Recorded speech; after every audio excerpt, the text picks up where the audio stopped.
Casimiro, may kakaharaping problema. Luis Nery, pinaiya si Casimiro. Ito ang pag-usapan natin. Pero bago ang lahat, pakisubscribe po ng channel ko. Huwag nyo na rin kalimutan i-click ang notification bell para lagi kayong una sa balita. Pag-usapan nga po natin mga kaboxing, tila madami ang naging issue sa naging laban ni Casimiro kay Kameda.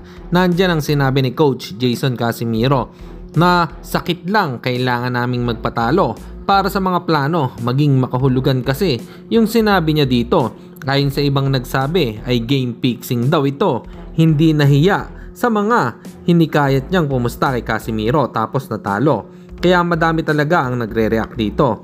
Pero nilinaw naman ito ni Kuya Lods na hindi ganon ang kanyang ibig sabihin.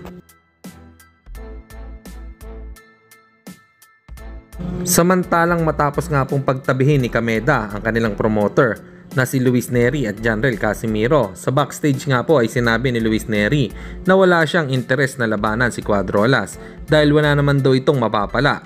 Kaya mas pipiliin na lang daw niyang magstay sa kanyang division or bababa ito ng timbang kapag may nag-offer ng world title fight. At sa kabilang balita naman tayo mga kaboxing, breaking news po ito.